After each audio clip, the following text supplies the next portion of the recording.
अपने पतियों को सबक सिखाए। अब सुनिए आगे। मम्मी, आपने जैसा कहा था हमने वैसा ही किया, लेकिन देखिए ना, विवेक का हाल तो वैसा का वैसा ही है। घर में ना सुबह का नाश्ता बनता है और ना खाना। नौकरी पर जाने की बात करूं तो खाने को दौड़ते हैं मुझे। हाँ मम्मी, मैंने भी सुमित को कितनी बार कहा कि अगर नौकरी नहीं करनी तो कोई छोटी सी दुकान ही खोल लो, घर का खर्चा कैसे चलेगा। देखो दोपहर के 12 बजने आए और जनाब अभी तक सो रहे हैं। हाँ मम्मी, ईशा और सुहाना ठीक कहती हैं। अविनाश का भी यही हाल है। जब मैंने अपनी प्रेगनेंसी के बारे में कहा तो मुझसे कहने लगा, अरे दूसरी लड़कियां तो 9-9 महीने तक नौकरी करती है, बस डिलीवरी के टाइम छुट्टी लेती है। मोहिनी, तुम भी नौकरी करो। अब मुझे कहाँ नौकरी मिलेगी। मम्मी बताओ अब मैं क्या करूँ।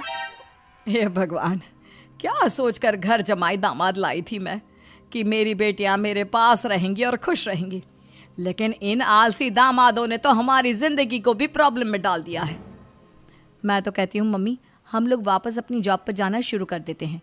बता देते हैं इन लोगों को कि हमने प्रेगनेंसी का बहाना किया है। नहीं नहीं बेटा, ऐसी गलती भी मत करना। अगर तुमने ऐसा किया तो इन तीनों की आदत और खराब हो जाएगी।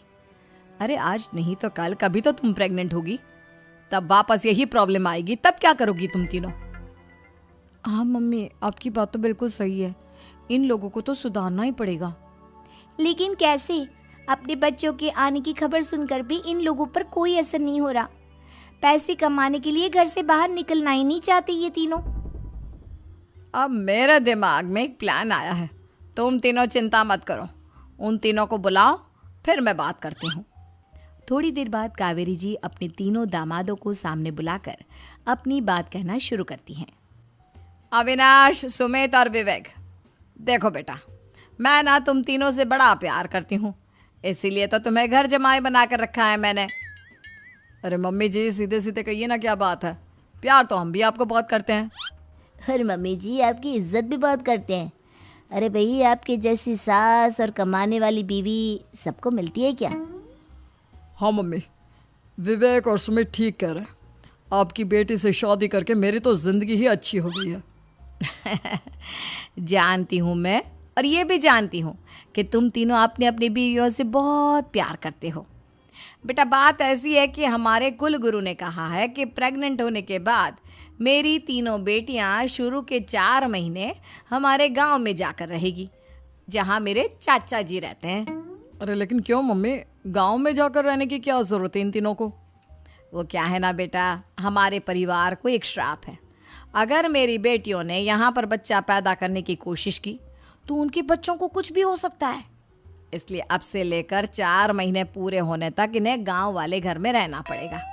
हाँ तो इसमें प्रॉब्लम क्या है मम्मी जी, हम भी वहाँ जाकर रहेंगे, पिकनिक मनाएंगे। अरे भाई बीवी जहाँ, हम भी वहाँ।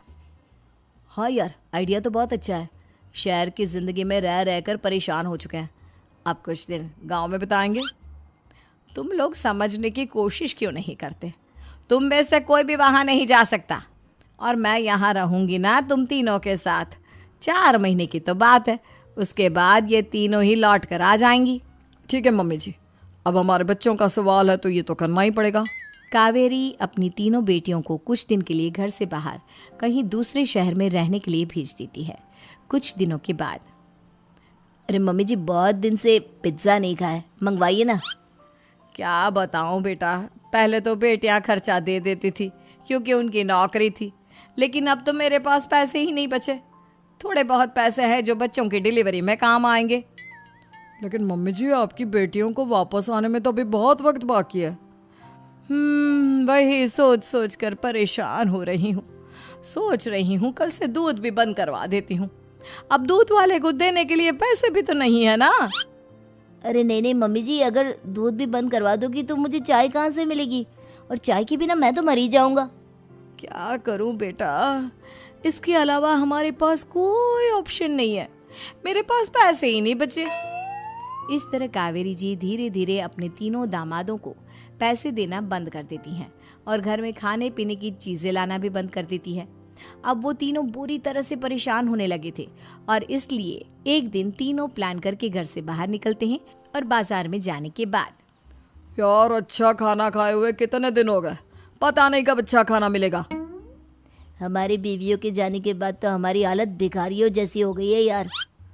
कुछ भी हो, मुझे तो आज पिज्ज़ा खाना ही खाना है। जेब में 1 रुपया नहीं है और पिज्ज़ा खाएगा, कहाँ से आएंगे पैसे?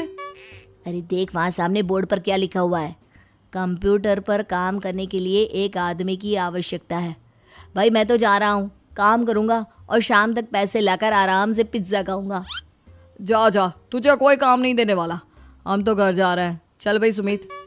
सुमित और अविनाश वहाँ से चले जाते हैं और विवेक उस कंप्यूटर शॉप पर सारा दिन काम करके 5,000 रुपये कमा कर घर लौट कर आता है और अपने खाने के लिए अच्छी अच्छी चीज़ें भी लेकर आता है।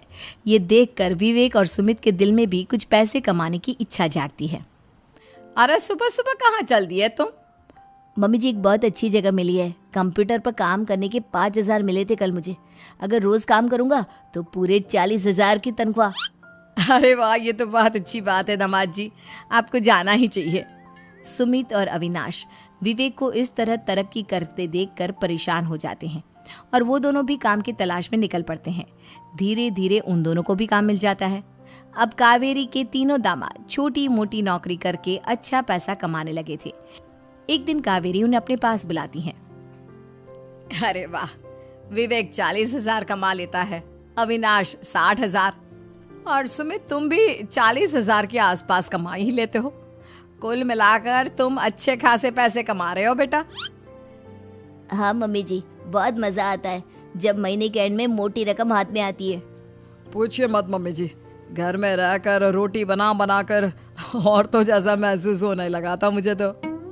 हाँ बेटा, तुम तीनों की बात तो बिल्कुल ठीक है और जानते हो अब तुम तीनों की पत्नियां भी वापस लौट कर आने वाली है। लेकिन मम्मी जी अभी तो उन्हें गए सिर्फ 2 महीने हुए हैं, आपने तो कहा था वो 4 महीने के बाद लौट कर आएंगी। ऐसा कुछ नहीं है बेटा, मैं सिर्फ तुम तीनों को सबक सिखाना चाहती थी कि आदमी घर में बैठकर बीवी की कमाई खाता हुआ अच्छा नहीं लगता। इस दुनिया में हर इंसान को मेहनत करनी चाहिए, काम करना चाहिए, चाहे वो औरत हो या आदमी, ताकि अपने परिवार को संभाल सके। कावेरी की बात सुनकर उन तीनों को अपनी गलती का एहसास होता है और कावेरी उन्हें सच बता देती है कि ईशा, सुहाना और मोहिनी शहर में ही कहीं दूसरी जगह रह रहे थे। शाम के वक्त उन तीनों की पत्नियां लौट कर आ जाती है और कावेरी जी का परिवार एक खुशहाल परिवार की तरह रहने लगता है।